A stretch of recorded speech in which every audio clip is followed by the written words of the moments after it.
ဒါကတော့ခရီးသွားခြင်းရဲ့ပိတ်ဆန်ချွေတာခြင်းပေါ့ချွေတာတင်းတဲ့နေရာမှာတော့ချွေတာရမှာပဲလေနော်သူကအီဂျစ်လက်ကနေလာတာမဟုတ်ဘဲနဲ့လစ်ဗျာကလာတာဖြစ်တဲ့အတွက်ကြောင့်မလို့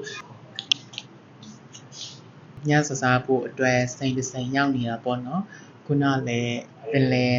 ရက်စီနိုင်ရောက်ဖို့လဲချန်စီယိုနာ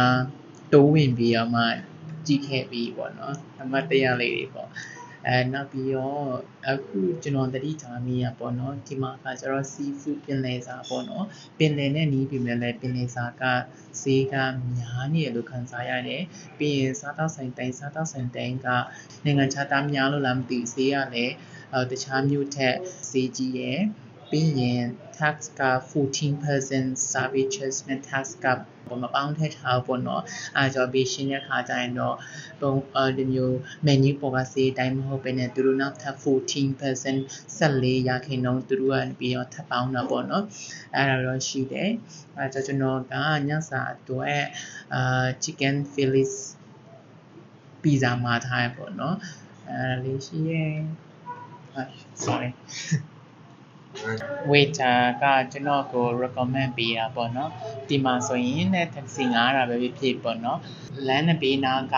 တူတူပဲဖြစ်တော့ဘယ်သူမှမယုံနဲ့တဲ့ taxi ငားတဲ့အချိန်ဆိုလည်း Uber ကိုပဲသုံးပါပို့ပြီးတော့မှ safe ပို့ပြီးတော့မှလုံခြုံတယ်လို့သူကနေပြီးတော့မှ recommend ပေးပါလေတဲ့ဘာဖြစ်လို့လဲဆိုတော့သူက Egypt လက်ကနေလာတာမဟုတ်ဘဲနဲ့လစ်ဗျာကလာတာဖြစ်တဲ့အတွက်ကြောင့်မလို့လူဆိုင်ရတုံးကဆိုရင်ねသူရဲ့ accent ပေါ့နော်အတန်ကဒီ Egypt အတန်မဟုတ်တဲ့အကြောင်းမလို့ scan မိခဲ့တာလည်းရှိခဲ့တယ်တဲ့ပြီးရင် Uber ကနေပြီးတော့မှသူတို့ booking တင်ခဲ့ပေမဲ့လည်း booking ကနေဖြတ်တယ်လို့နောက်ထပ်ပိတ်ဆန်တောင်းတာတွေလည်းရှိခဲ့တယ်တဲ့အမျိုးအသွေးကြုံနဲ့သူပြန်ပြီးတော့မှဖလှယ်ပေးနေတယ်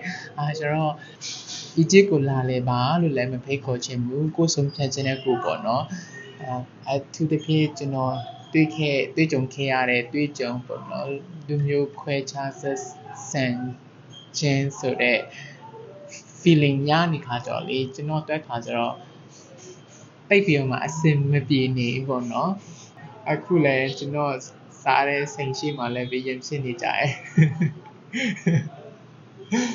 စားတော့စိန်ပေါ်နေမြင်ရတဲ့မြင်ကွင်းပေါ့ပြီးရင်ဒီဘက်ကလမ်းမကြီးတရက်တီဖြိုရည်လေးမောပြေလေးပေါ့နော်တောက်လိုက်ပါဦးမယ်ကျွန်တော်အင်ဂျီလေးတွတ်နေတာကိုသတိထားမိလားအဲ့ပါလဲစကကြောင့်မင်းညကတကောင်ရံမှာထပြီးတော့မှအဝတ်လျှော်ပေါ့နော်လျှော်ပြီးတော့မှဝရဏပေါ်မှာလမ်းဒီမှာခါကြောနေရန်ပူခါကြောတော့ခဏလေးနဲ့6တာပေါ့နော်အကြာမစားရမင်းညတကောင်ရံမှာလျှော်ပြီးတော့မှမနေ့ခါကြည့်ခံဆိုတော့အင်ဂျီက6နေပေါ့နော်ကျွန်တော်အင်ဂျီကမိဖို့လည်းမသိထားပဲနဲ့ဒီတိုင်းဝတ်ခါကျတော့တွန့်ကြည့်နေပါတယ်ဒါကတော့ခရီးသွားခြင်းရဲ့ပိတ်ဆန်ချွေတာခြင်းပေါ့ချွေတာတင်းတဲ့နေရာမှာတော့ချွေတာရမှာပဲလေနော်အဲဆိုကိုကပိတ်ဆန်ရှိလို့ခရီးသွားတာမဟုတ်တဲ့အတွက်ကြောင့်မလို့ပေါ့ရှာတာညစာကိုပီဇာနဲ့ပဲစားပါမယ်တပည့်ပပပဲပီဇာပဲစားပါမယ်ဒီဘက်မှာလေညနေပိုင်းမှာလမ်းလျှောက်ရတာဒီဘက်ကြီးဖြူနဲ့လမ်းလျှောက်အရင်အားမယ်အဲ့ချင်တယ်ဒီအဲ့တော့မယ်the next day I will bet and so I'm going to go down this go oh yeah okay generally a night outing นี่ก็กันเนี่ยเอาละที่ชื่อเป็นแต่ที่สิ่งนี้จะมาเป็น ASMR